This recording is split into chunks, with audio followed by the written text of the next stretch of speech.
business of the business of love, the business of health, the business of wealth. It's the business of principle, the business of media, the business of conscious black business, the business of life, the business of love, the business of the business of wealth. It's the business of principle, the business of media, the business of conscious black business, the business of life, the business of love, the business of health, the business of wealth. It's the business. Peace and power, family. Again, here we go. We ain't trying to get Bob Marley up in here, but peace and power, family. This is Minister Dennis Assar Winkler, also known as the psychosocial spiritual entrepreneur. We have a powerful guest in the house tonight. Brother Sankofa, what's going on, brother? Peace and power, my brother. Everything is wonderful. All those tuning in, listening, local, near, and far. It's an absolute honor to be here rocking with the Conscious Black Business Network. All right, family. Before we get started, as we always do, go ahead and register at the bottom of our page. You're on our page right now. Go to the bottom of the page, fill out for our email list so that you can always keep up to date with all the things the Conscious Black Business Network has going on. Brother Sankofa, I know we have, just to make this thing as quick as possible this week, I know we go through a long laundry list of events that we have going on, but I know we have two imminent events that's going on this week. Could you talk about those, and then we'll get right into the show? Sure thing, my brother. Well, first and foremost, family, tune in because this event here is guaranteed to enlighten you, empower you, put some money in your pocket, and help you to build that wealth that our community needs. So the Winkler Investor Group will be giving yet another real estate investing workshop coming up Saturday, March 26th, which is only a couple of days away, family, 10 o'clock to 2 o'clock p.m., located at 23 East North Avenue, Baltimore, Maryland, 21202, at Unit L3 in the lower level. So revolutionary real estate investing. Learn how to invest in real estate without cash, credit, qualifying loans, or even a job. And family, it's free. So there's no excuses. There should be no procrastination, no delaying. Get up out of your seat and register, family. Come on and make it happen. Take your reality back, and definitely maximize your productivity and come on out and learn a skill set and be on the road to success. So once again, Saturday, March 26th, 2016, from 10 o'clock to 2 o'clock p.m. And Minister Assar, where can people go to register for this event? Man, they can go to WinklerInvestorGroup.com, ConsciousBlackBusiness.com, WinklerInvestorGroup.com. Also, join our group at Conscious Black Business Network on Facebook, our private exclusive group. Join that group. It's going to, we come up, we share with you a lot of what we have coming up, a lot what we're doing. We inspire each other, we motivate each other to move to higher levels. And also, check us out on Conscious Black Business Network Studios, Conscious Black Business Network Studios on Facebook as well. Check us out. We always upload our new videos. We're gonna have this video on there coming up probably next week or so. So definitely check us out on Facebook, the group and the page. Go ahead and like that page. But again, go to the bottom of the page. Go to the bottom of this page where you're listening. You push the button play, but go onto that and fill out your name, your email, and stay up to date with everything we have going on. Also, if you don't mind, just go ahead. Family, let's make history. We've had this button on it to say donate to Conscious Black Business Network, right? And we've never gotten a donation. So make history and donate today. You know what I'm saying? Make it happen. So I was talking to Brother Sankofa. I said, look, I said the people, they haven't donated, but maybe I should ask for it. You know what I'm saying? So we bring a lot, we put a lot of money into things, family. Help offset some of these costs if you can. But look, family, what did Dr. Amos Wilson say? Dr. Amos Wilson in Blueprint for Black Power, page 91 says consciousness refers, and let me back up. When we say conscious here, we're not just talking about conscious and you just know something. We're saying you have to do something. That's right, we're talking about you have to have a certain mindset and a mind that can move you behind. So look, this is what Dr. Amos Wilson says. He says consciousness refers to a level of physiological and psychological arousal which permits the individual to be conscious or aware of his and her internal or external environment and facilitates his or her ability to regulate his cognitive and behavioral capabilities toward achieving goals he or she finds desirable. Consciousness is a type of active intelligence, family. Active intelligence, doing something intelligent. So consciousness is also, as when we had Booker T. Coleman on the show, he said consciousness is a verb. Yes. So things should be getting done. So family, brother Sankofa, go ahead and bring our guests out while I try to get this music together before she get me on here. You know what I'm saying? Let me try to get this music together before the sister come on. So make it really long and elaborate. So I can tap dance for me a little bit, all that type of thing, right? Well, first and foremost, family, all those tuning in, listening, this is Brother Marcus Sankofa Nix, also known as the Righteous Hitman. And you know what, Minutes I saw? Brother Montu Abra has joined us in the house. You don't have to be quiet, bro. Peace and power, fam. All right. Power to you, Brother Montu Abra. But you know what, Minister Sar? What you asked me to do, the task that you have put upon me is so easy.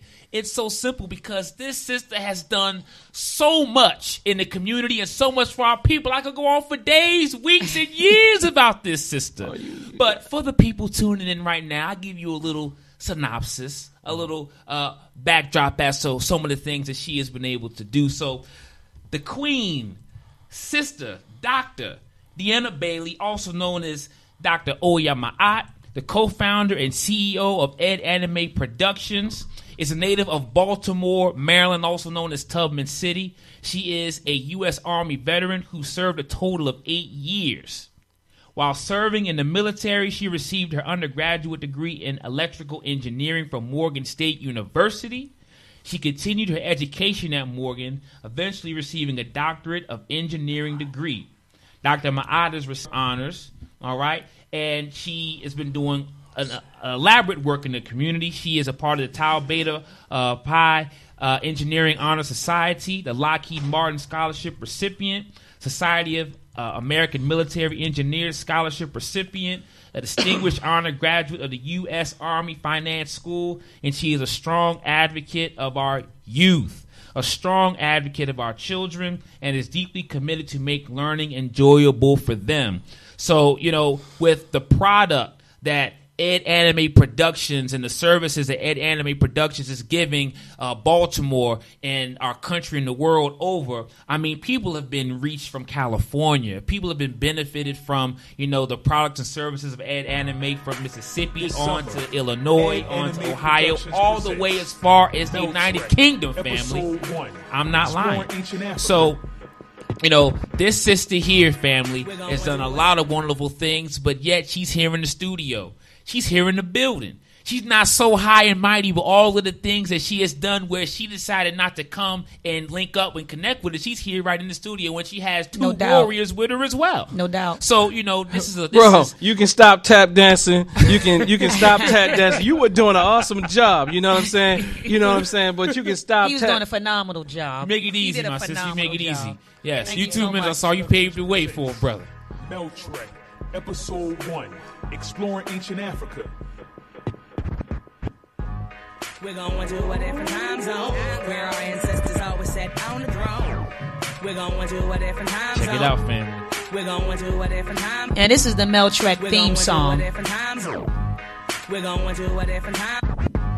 We're going to a different time zone where our ancestors always sat on the throne. Yeah, and I'm talking about you and me. Our pigmentation considered greatest in royalty. Sons and daughters of a KB land. It's time to claim our riches and take back our land. So come and take this journey, and when you come back, tell your friends and family all about the Mel Trek. Mel Trek, Mel Trek, Mel Trek, Mel Trek, Mel Trek, Mel Trek. It's time to take it back to the basics, and talk about the Mel Trek. The great lace meeting, the original Garden of Eden, where the oldest bones of man was found. Just look around, paradise to the flesh, nothing less than a bed. Meditation on this earth, priceless is what it's worth. That's why we building cities and homes, statues out of stone. Bet you thought that all the great structures were in Rome. Travel further south, the Zulus where you at. They had many keys for Shaka, put them on a map. A warrior, heart, he changed the whole fight style. Caught a buffalo and let his men through the crowd. I could hear them coming, I could hear them chant. And man, them boys on a rant. Back in 3000 BC, the Nile Valley was the place to be for you and me. The Nile River gave abundantly to human beings. I'm speaking of the ancestors that they went through. You can find it on the temples, pyramids, and Tekkens. We develop papers so you can learn these lessons. If they can, we can, but you gotta